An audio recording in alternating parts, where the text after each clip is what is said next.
And a very good evening, East Africa. Welcome to yet a brand new and also exciting week of the desk. Now more than ever, I'm yours truly. Now more than ever, I'm yours truly, Shadrach Shagaf Kisame. And guess what? Tonight is one of those, because every time it's Wednesday, you guessed right, it's all about the desk. Now, many thanks to all those who keep themselves glued onto the continent's leading intellectual platform. Actually, the highest platform for solution finding, and also those ones who are always on U24 television. Now, we are broadcasting here at our home at Nile Avenue at Nakasero Hill. I'm talking the heart of Kampala. Now, tonight is going to be an exciting one, also very educational, very insightful. We're going to be learning a couple of things. Now, you know, in most cases, when we hear about trafficking, human trafficking, you know, we understand it, or you understand it as, you know, the act of ferrying people from one place to another, more especially outside countries, to get people jobs, and people end up being disappointed. A lot have been disillusioned, so the act has not been a good one. But today, I have gentlemen, young, brilliant minds that are going to educate us about that, because their organization has actually taken a front row seat in making sure that you understand the vices of human trafficking. Welcome to the show, gentlemen. Good to see you. Good to see you. How are you? Good, how are you? Very well. So I want you guys to introduce yourselves, introduce your organization, and then we dive deep in the discussion, because you know we are post the budget reading. It's a new financial year. People want to hear about money, but this is important as well. Yes. My name is Timothy Orugumisiriza, and I'm the team coordinator of the Young Professional Mentorship Program, the Counter Trafficking team. Okay. Yeah. My name is Joshua Asimwe Opota, and I'm the team leader in the Young Professional Mentorship Program campaign against human trafficking. But first, wait, Joshua, you're Asimwe and Opota. Yes. You're from the north and the west. How come? How come? For purposes of this, yes, I think let's take it that I'm a Ugandan. This gentleman are here, like in layman's language. If I should start with the Ugandan man, who comes from everywhere in Uganda. If for the people who are watching, what is drug trafficking human trafficking, for someone to understand, no muntu ali chikuba mutwe or somewhere, to understand what is it? Human trafficking in layman's term, I would say, is obtaining someone in the use of force, coercion, and harassment for purposes of exploitation. This exploitation can be sexual, can be labor exploitation, can be in any other way. So that will amount to human trafficking in a layman's term. So if you recruit somebody for exploitation, sexual exploitation, labor exploitation, that can be termed as human trafficking. So it doesn't matter whether it's abroad or something. It does not matter whether it's abroad or internal. We have internal trafficking and we have transnation trafficking. Now, transnation trafficking is where you're taken abroad, like to Dubai, to Arab Emirates, and then you exploit it from there. That's why you've seen in our media there are so many cases. Just going out. A girl or person or a child has been taken abroad, and then from there the person is mistreated. That is transnation trafficking.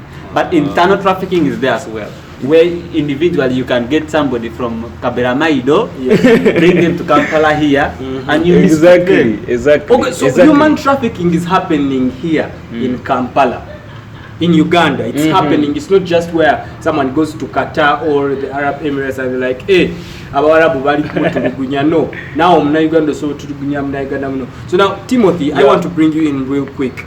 Now, the organization that you're coming from, so when does this start? How do you guys then form this thing and say, okay, now for us we are going to counter this? Perfect. That's a clear insight. Why the Young Professional Mentorship Program comes in and say, let us be part of the counter trafficking team. Why do we come up with a campaign to fight against human trafficking? We found out that a number of the youth, we are the ones affected with this vice, you know. And now it's the adults that are in control. Yet us, the people that are affected, are not in the game of controlling. So that's why we came and said, let us raise the flag.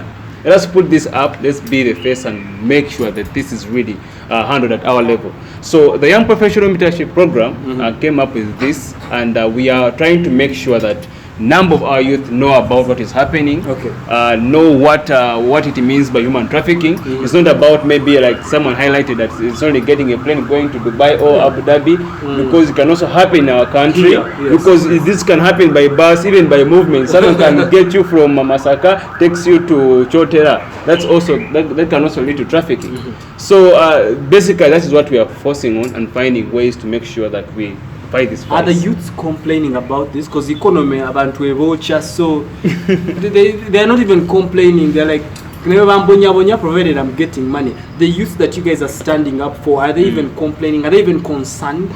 Yeah, actually what is really hurtful is that where we get this link is that they come not even complaining, but there are people that are deeply affected, sexually exploited, exploited in different areas and different manners. And we don't want it to reach that level. We want it, at least people to reach that level, at least when you try to mitigate ideas against that. So ideally, the information gap is there, that people don't know what is happening, and they need to know.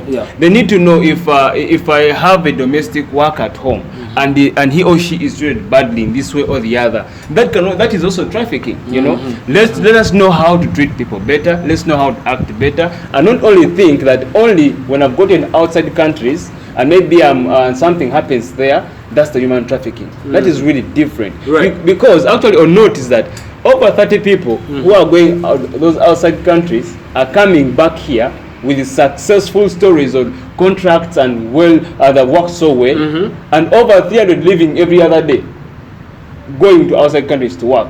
So that gives a criteria that something right is happening, but again there's something wrong that is happening, and people are focusing what is wrong and emphasizing that is the only trafficking happening, not getting these cases that are happening in our community, inside, in our institutions, in our families, in our communities deeply. So Joshua, then what does someone do after they watch this show and they figure, hey, I'm being human trafficked? What do they do now?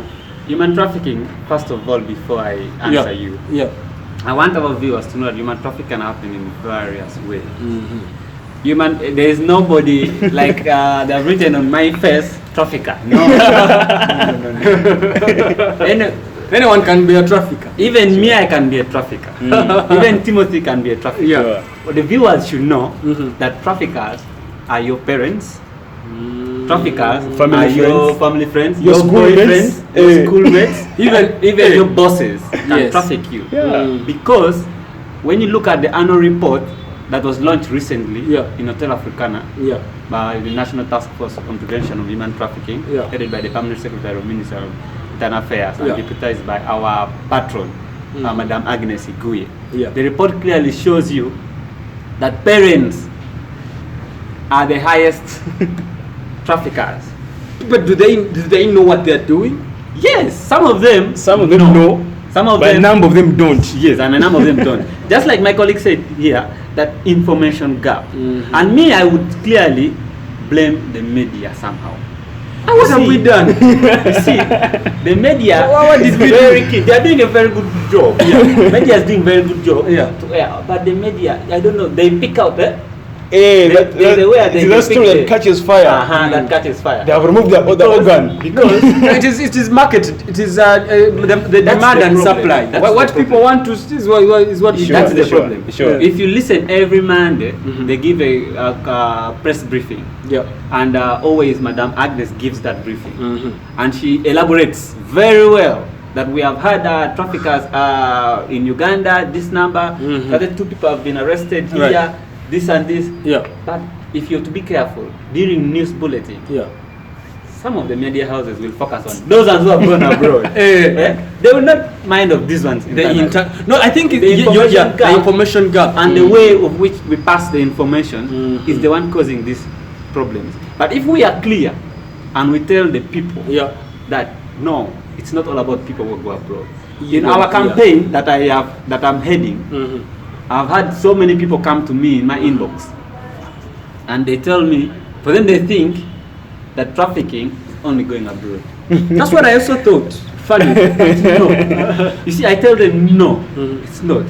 In my team we have the coordinator is here. Yes. We have our mobilizers, our secretaries who have well elaborated in English and they know how to pass information. Yes. We have been passing information through our social media platform on Twitter. Even if you go today, Yes. at Young Profession at YPMP Uganda, Yeah. you're going to find the message we are passing on human trafficking very clear. Yeah, so We make sure that the message we pass is viewed and re-edited before we pass it Yes. by different people. Yes. So we have a team that works on how do we pass this information to the people, Yeah. because we don't want to be misunderstood, Right. Right. or that we give wrong information Yeah. to the people. Yeah.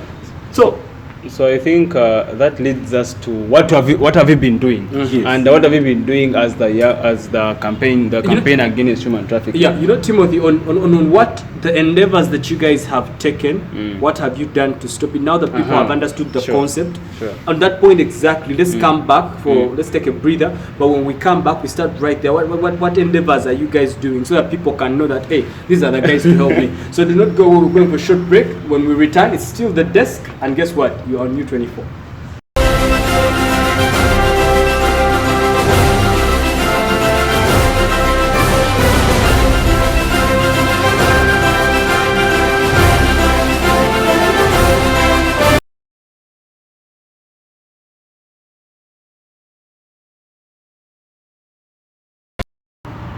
And in case you've just joined us, I'm afraid you've missed the very first insightful segment of this very lovely episode of The Desk, where we are talking human trafficking. It's quite intense, there's a lot to learn, and there are a lot of precautions that you need to take, because guess what? It affects all of us. But you can follow this very lovely discussion on our social media platforms, Facebook, Instagram, and Twitter. Make sure that you follow Shadrach Kisame everywhere and U24 television. Now, we are still with gentlemen that are young minds, but they're educating us about this, and they have said that parents are the #1 drug traffickers. Did I say drug? Human traffickers. So they keep sending, hey, one again, one again, and at the end of the day, you find out that they are trafficking their own children, either knowingly or ignorantly. But we want to find out the steps that you guys have taken. If I may bring you in, Joshua, the steps that you have taken to eradicate this vice or to prevent this vice. What are you guys doing? I think before I talk about the steps we have taken, I think it will be very vital for us to talk about what causes this trafficking. Oh yes. So that our viewers can know. I would say one of the causes of human trafficking is, of course, poverty. Like you say, that parents And that is a push factor. And that's a push factor. Unemployment is also another. Like to ask the youth. Yeah. You see, we recently when we were carrying out the campaign, because for us we basically we engage those university students. We engage them. So the stories we get, the feedback we get, when you're in traffickers are using this. The new wave of trafficking is social media.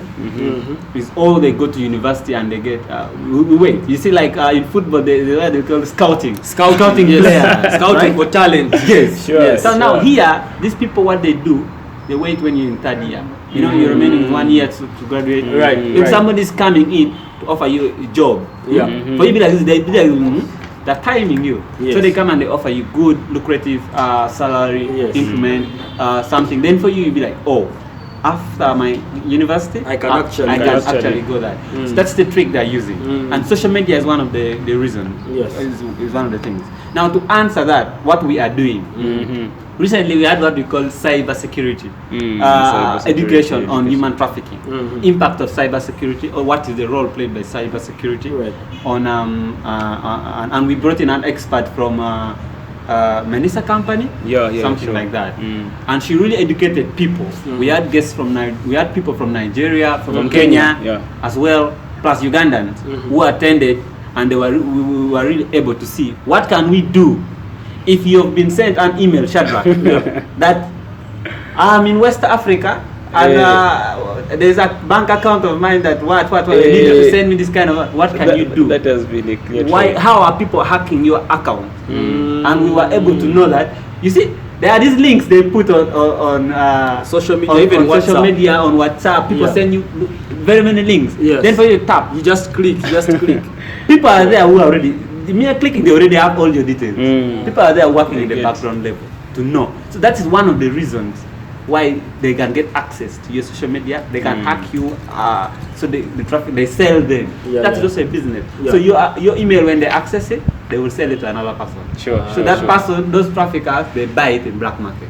Right. So now for them, they use to send you messages to attract you, to bring you closer to them, and they give you this information. So that's the same way even we have been able to educate people on various things. We have been able to talk about their mental health. We had a session on mental health because we were able to know that what is this that is causing young people. Because the good thing with my team, before we sit down as a team and we look, what should we do? What is happening? We realize that first of all, social media is one of the causes, is one of the platform what traffickers use, and victims are being isolated, kept, and victimized. So we got a session and we trained people on how to handle the social media platform and how they can do they can prevent hackers from accessing their accounts. Where they how can they report these people? We were able to educate those people about that.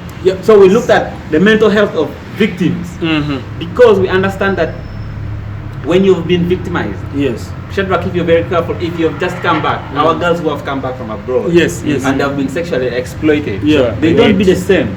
So we had a session with an expert on mental health to educate us on more what to do. Now on a perspective of what can we do as the young people, we organized the training of student leaders at Makerere University Business School. We had over 50 student leaders from the different universities, and we were able to train them on the laws on human trafficking and so many others. What can they do as them? So at this point, I you know, you have made it very clear for someone who is watching. But now I want to bring in Timothy real quick. Kweno economy, abantu, people don't care. People now is like, I can take anything, even if I'm being mistreated, provided I'm earning money. How do we handle that now? Now what happens is that, okay, that's also among the push factors, the causes that he highlighted about, and those things that are finding people in these positions of, because people, having, let me go out, let me think, I think the money is out there. And basically, let me talk about one of the things among the push factors.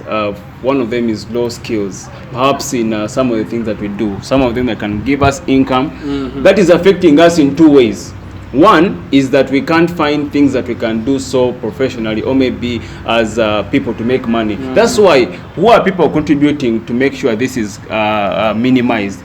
People that are promoting business, because now when people have income, this is going to be a little put down. When people have things that are to do that are purposeful, these things are this is going to be a little caught up. But so, you know, Timothy, also there are people who have the skill. There are people who have the skill, they went to school and they are still being trafficked. Yeah, that is really happening, because trafficking, they can traffic even the most educated person. You know, even if you have the biggest masters, people already also so good with their syndicate, they're ready to play to traffic you. I think just to chip in a little bit, if you have to be very careful and follow the issue of trafficking, in around 2011, 2012, up to when the law was brought in, you see that traffickers were targeting people who are illiterate. Illiterate.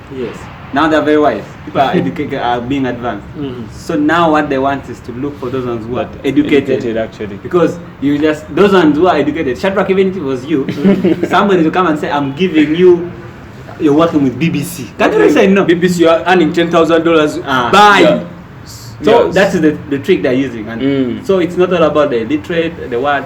Trafficking evolves with time. So what has people really are becoming wise. What has really helped us is that under the Preventive Act that was put in place, because now we need to have the law to help us know this clear. We have the 4 P's that that are helping us to have this combated. We have to make sure we have to prevent. The good thing we talked about that. We have to prevent. There's protection.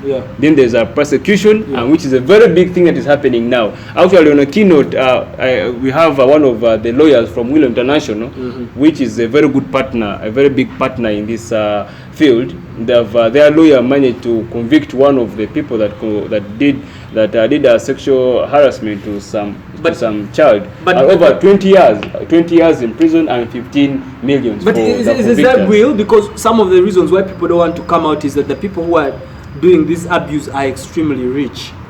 Can you as a poor person, can they run to you or to Willow International and they convict this extremely rich person? Well, this is a state issue, and the best person to run to is the police. Because now, even if you are the richest person, we have laws that govern. We have systems that work. You have to go to the nearest police station and have this reported there. From there, investigations are taken up, and that's why we embrace the last P, which is partnership.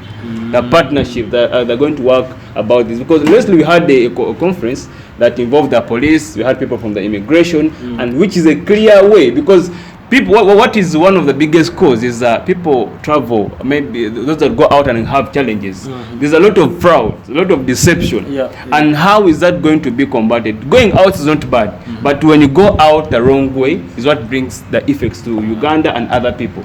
So the immigration office is there to help people have the passport, have the right documents, what is compulsory for you to go out, and many people, over 15 people, they are stopped every day having fake documents. Where are these fake documents coming from? And now police has to investigate and find who is that.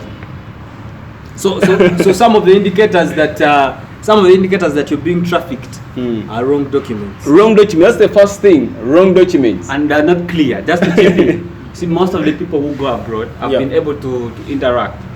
Recently, I represented the Students Association in the National Task Force when we were coming up with the communication strategy on combating human trafficking. And when you interact, I was able to interact with so many other people. The CEOs of different organizations, the people responsible in internal affairs, the people in Ministry of Labor, Education, and the rest. And you see that those people who are going abroad, someone will come to you. Now, if you are there abroad and you've gotten a problem, now you call back here, and then they tell you who has taken you outside there, which company took you outside there. Then they tell you Hajat. It's Hajat or Madam Who. So there is no company. Now, how will you know? Okay, shut up. Timothy, my time is very is running very fast. But let's go for a break. We come back on that point there. How people live, Hajat, Senga, Smanya, Haji Gundi. No. I want us to talk about that after the break. Do not go away. Let's take a breather. We return shortly.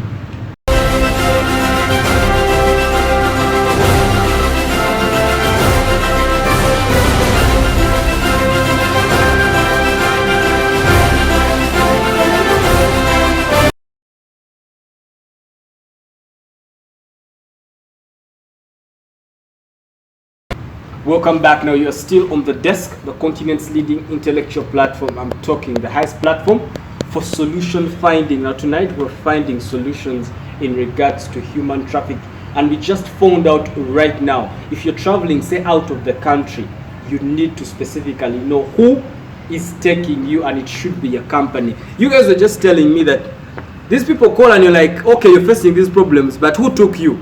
Haji Senfuma. Hajat from Masaka. How many Hajat are in Masaka? So that one, it takes a long process. Because it's not like when you are abroad, it's no longer internal affairs involved. It's now foreign affairs has to be involved, Interpol has to be involved.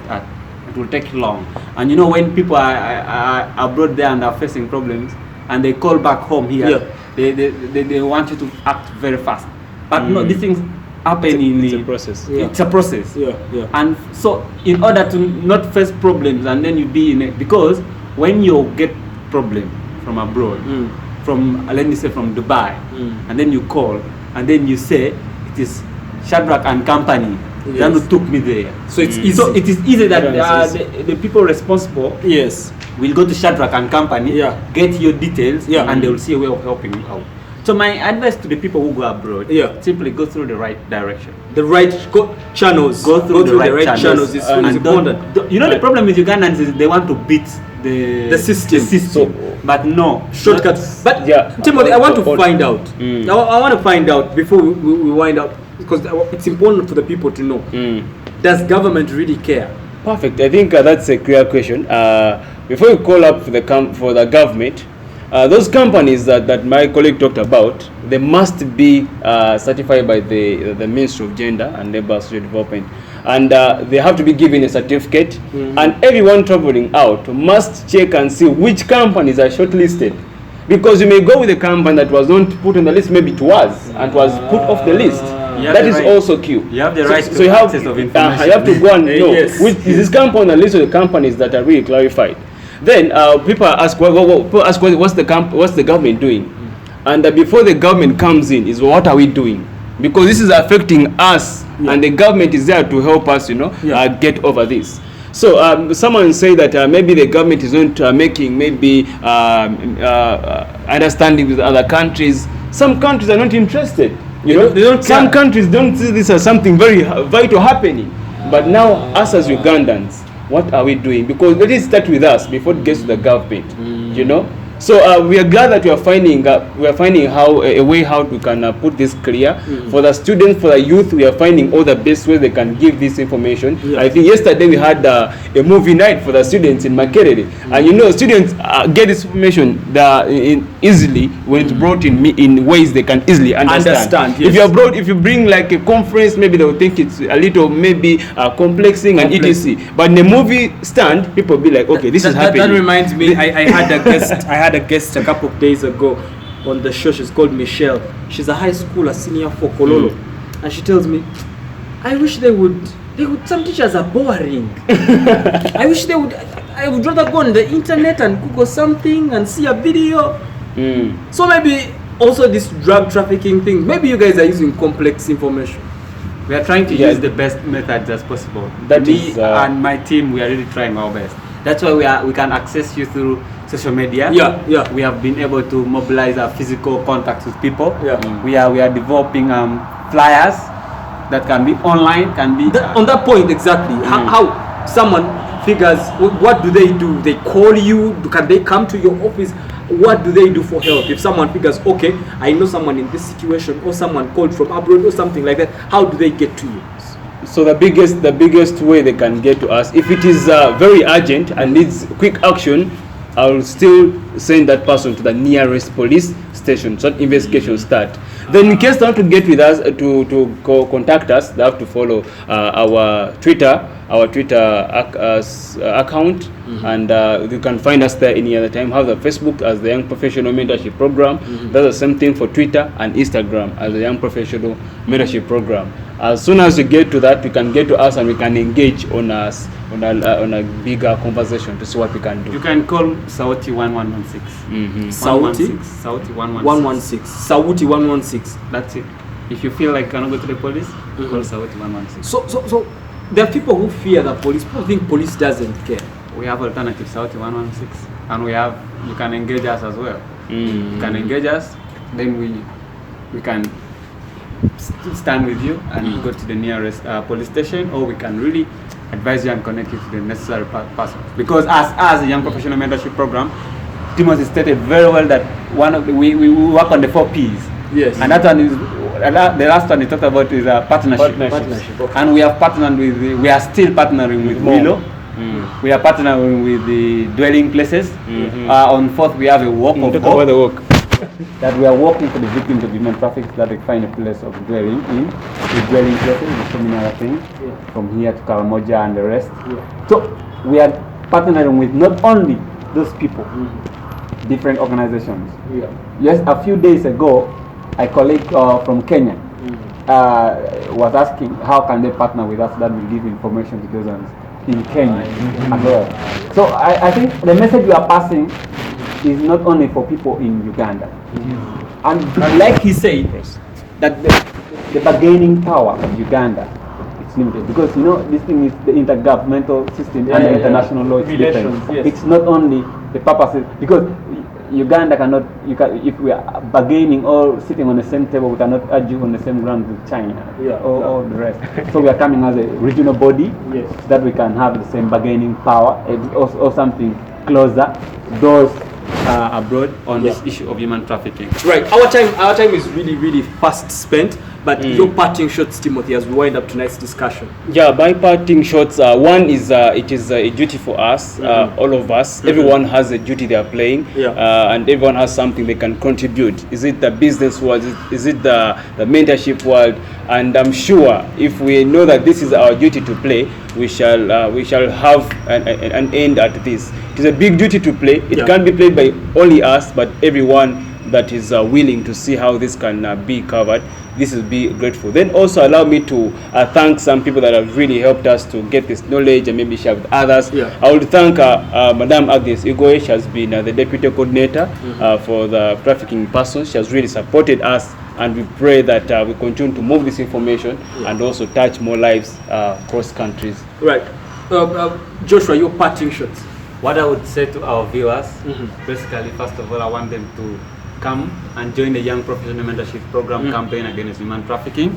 You can get in touch with us. My team is ready to work with anybody, with the different leaders, the different students. You can engage us from our social media platforms, or you can send us an email at Young Professional Mentorship Program at gmail.com. You can get to us so that we can see a way forward, what we can do to help you and what you can do to help us. Let's come and join hands together to fight this vice of human trafficking. All right, it is a wrap, gentlemen. Thank you very much for coming to the desk tonight.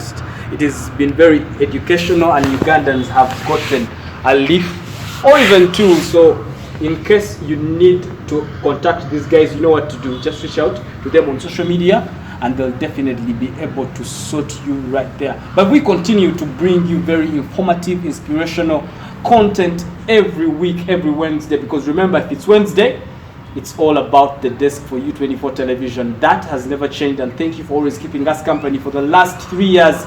We've been here, you've been with us, and we are very, very grateful. But for tonight and for tonight's episode, we would like to say good night, good luck, adios, now more than ever. I'm yours truly, Shadrach Shagaf Kisame.